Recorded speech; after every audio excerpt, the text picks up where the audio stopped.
Maayong hapon, mga igsoon. O happy Sabbath sa tanan.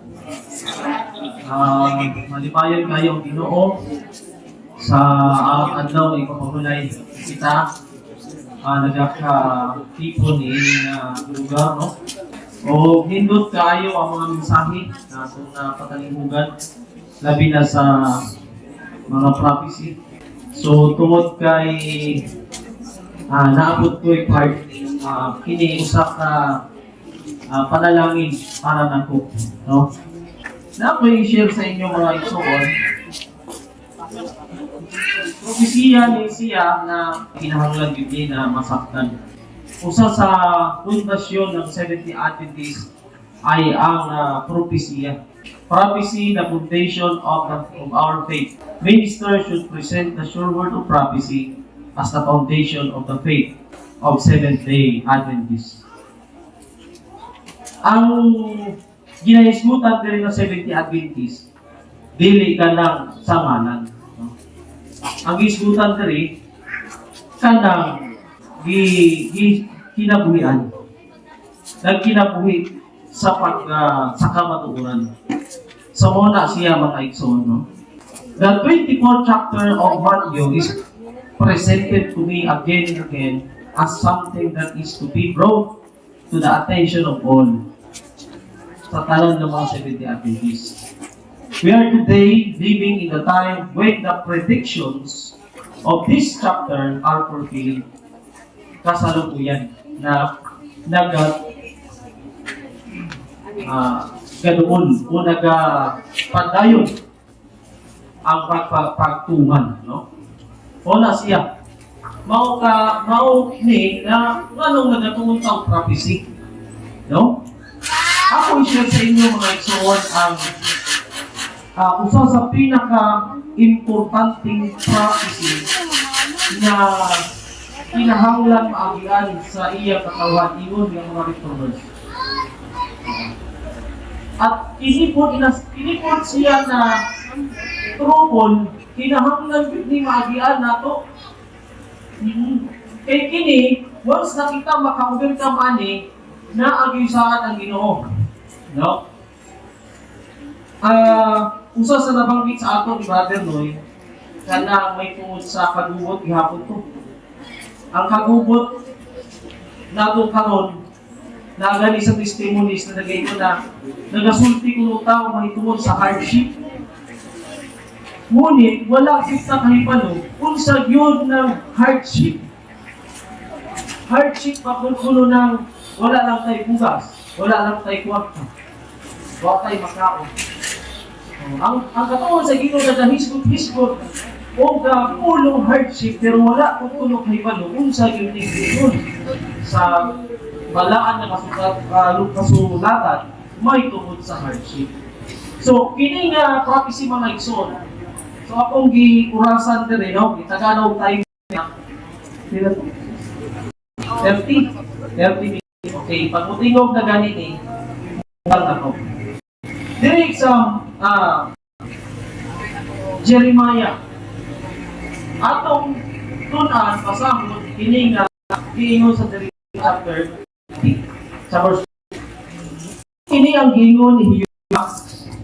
Nakadungog kami og tingog sa pagturo sa kahadlok o dili pakitay. Mao na ang gisulat sa kasulatan. Ang wala ang kasulatan, ito ba na may kanang gitawag na ka-important sa Biblia, walay dekorasyon. Isa katulpudlit, mamatuman ang tanan, no? Tanan na propesiya. So giingon diri, nakadungog kami og mga tok sa kurog. Nakakita na mo sa tao kurog. No? Kanang tao na nagkurog o kanang tao na naglok, nakakita na ko anak mga igsoon. Usahay kani sa sura niya kahadlok nakuyapan. Iyo dere. Bangutan kamo karon utan akong may usa ka lalaki nga anak ngano man nga nakita ko tagsa-tagsa kalalaki ng kapanganak sa pangnighaw sama sa usa ka babae na nag-anak ang tanan nga mga naong nangaluspat. Sa panahon, nakatulong sila og tingog sa pagpangulog, kadlok, o tanan nga mga naong nangaluspat. Dali ray sulti, no? Once na muhita na ni, tanang naong, muingong tanang naong, wala yoy naong na wala pa tatay Juni. Tanang naong pa. Kung saman, ang kunik nato ni ini na kasulatan. Kini ba nahitabog na kaniya to o ano palang karon? Muna yung atong pagtuon. Kung ang ang Russia, ang Ukraine, usaraman na sila kadugo. No? Gubot, daan na ay mga tudlak, mga dingo sa Matthew na makatulog ka mo mga gira, batok nasod. Kung ingon dito, kini, o gutom, linog sa asa, kung makatanaw mo sa Juan, balita internasyonal, di ba? Hubas na katong karigainit na ang lugar baha ako'y nangasunog ang mga hindi na masaktan. Ingon dire sa 7, pagkadako niya adlaw sa pagkaagingaw wala mausa nga sama kaniya. Ngani may panahon sa kasamok ni Jacob. Apan sa luwas di ka na nanong kinahanglan gyud makaagi ang katawan sa Ginoo ini kasama ko. Kinsa man si Jacob? Asa man ako gamito ning salitang alas for that day. There is none like it. Mao kada ang kasamok ni Jacob. Kini bang kasamok ni Jacob ang ning labay? Natuma na ba ni? Natuma na ni so kadaw ni Jacob. Oo. Pero kini nga gisulti diri ang naong mulus ay dili lang naong ni Jacob ang mulus. Kaya panahon nato naong ramanina ni Jacob ug ang iyang mga pamilya. Pero tanang naong yun ang mulus magpuro hadlok mga igsoon. So kung may mga sa internet, ang mga lugar na malimot na siya mga igsoon. Like the type of Jacob's trouble. Mo kini ang Jacob's trouble. Mo ni ang gingon sa last events. A decree will finally be issued against those who hallow the of the fourth commandment, denouncing as serving of the serious punishment and giving the people liberty after a certain time to put them death. Muna ang sa last events, no? Last events. So, kayo mong tanawang mga igsoon, grabe ka na po na mga missile. Kana, pabuto na nila. Out sa trouble, mga igsoon. Ingon na rin. The people of God will then be plunged into those scenes of affliction and distress.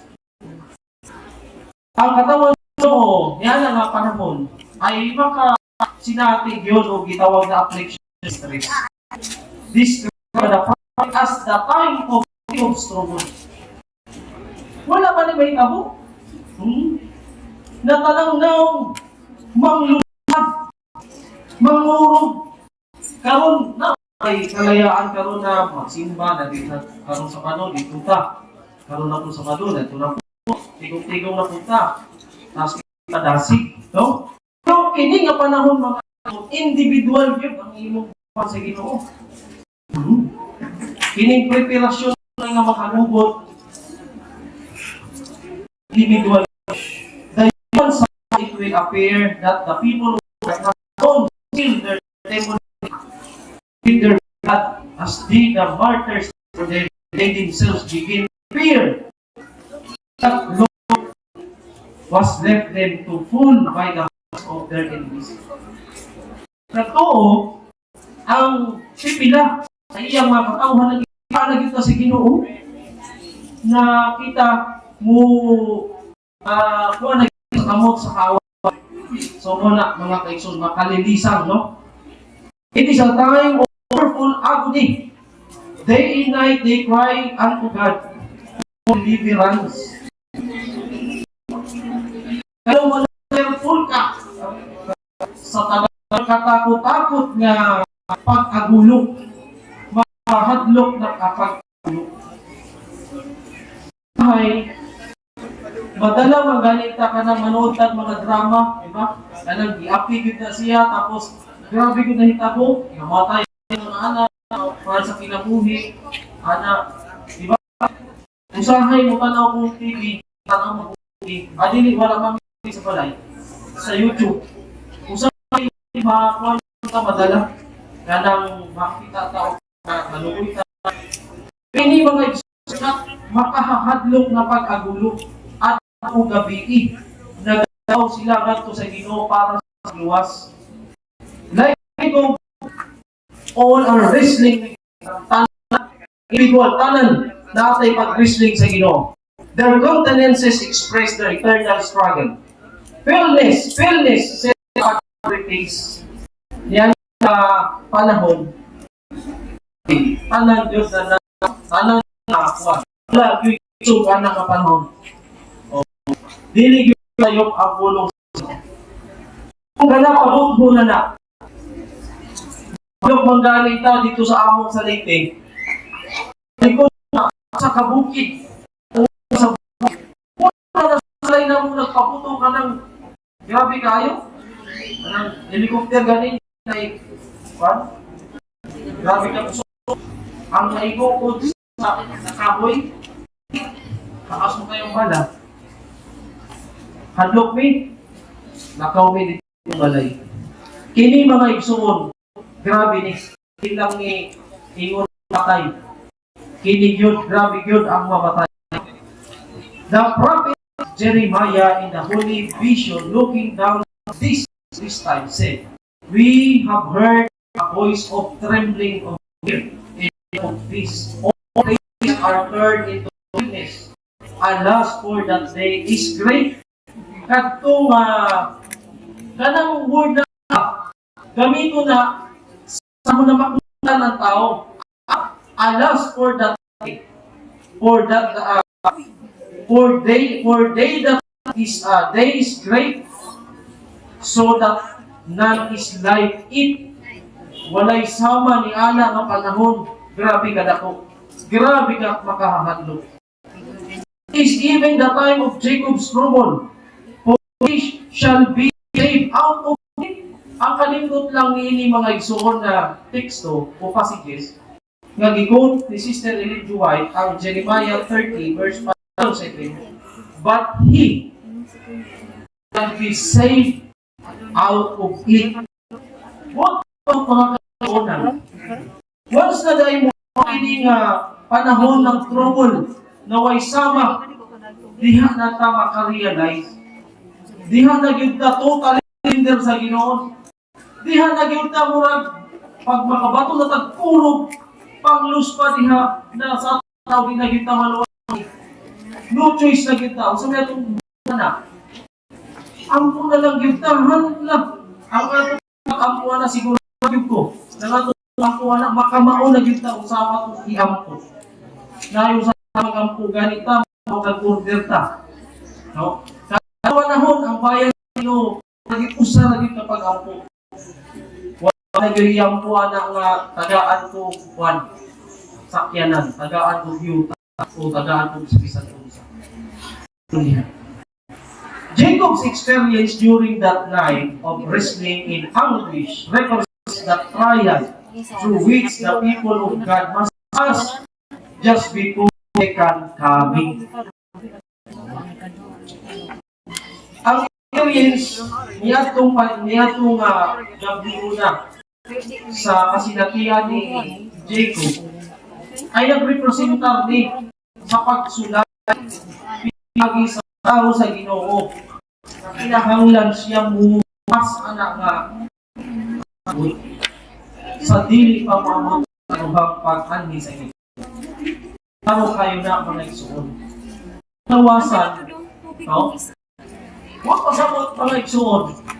Kung wala nga pagsunayo, ang katawan sa Ginoo, wala'y klaro sa kaluwasan.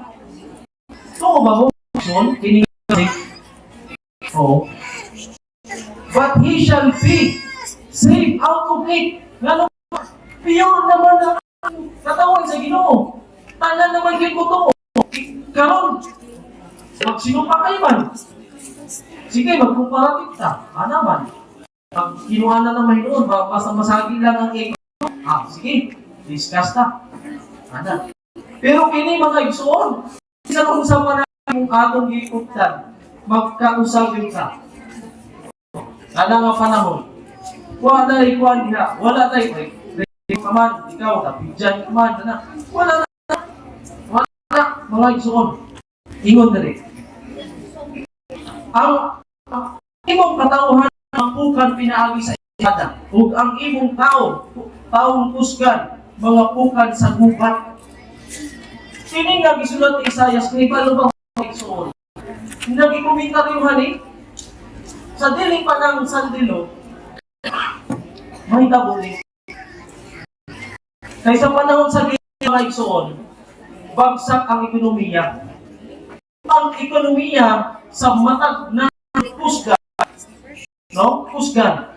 Pag pag-proklamar ang US o tinawag na sandilo, isa may mutuo na kuan man.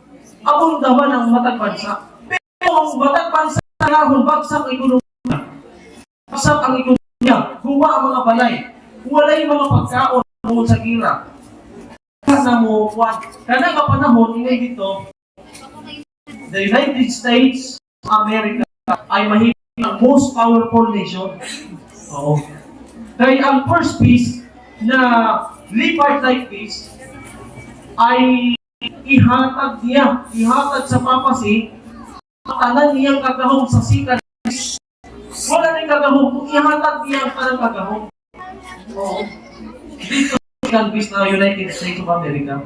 So dito mga kapatid, ang ekonomiya sa matag bansa niya ng mga panahon sa gera, bagsak ang ekonomiya, mauna na maka-open yun ang tanan, white sa aktang, sa kamot, kung sa bisan asa, ng kamot, ay dinig makapalit, makabaligya. Kung man ay dato, laya, alipin, sa paliha. No choice, bisan dato ka, kundi ka kapalit, dagang kay konta. Kada nga panahon mga eksera, bagsak ang atong mga cellphone. Kaya una na kailangan ang mga ang magkakaroon ng anak ng gira sa talay, mga opisyal lang sa gobyerno, mga general. Kaya bagsak na tanaw sa gira, tanang mga cell site, imong sinabi mo, bisan pangalap. Ingon the prophecy of Isaiah 3, chapter 3 was presented before me as applying in these last days. Naon sa man, ang imong mamamatay sa espada. Kaya ang gira sa panahon ni Isaias, mga espada man, wala pa man ang mga pusil. Wala pa na sa panahon mamamatay sa espada.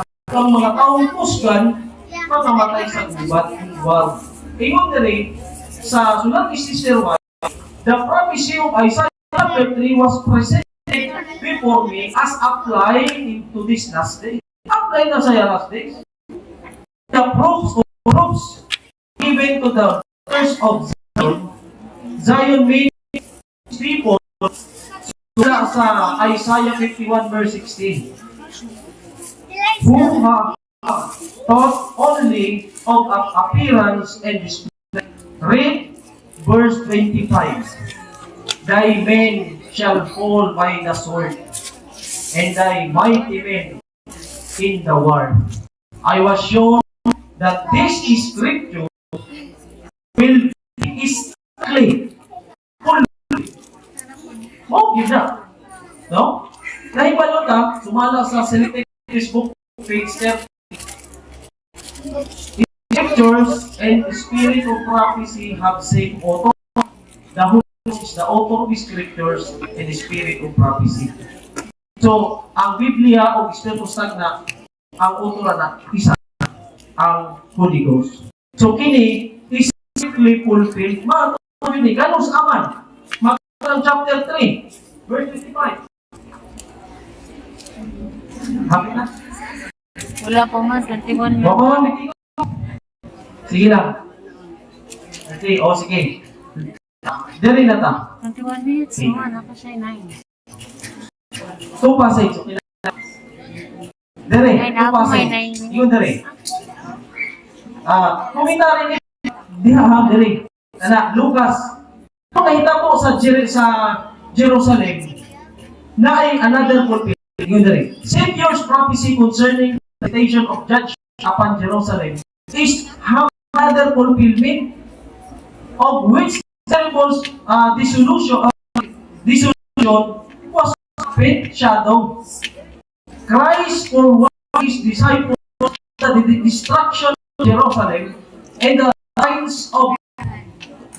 signs to take prior to the second coming of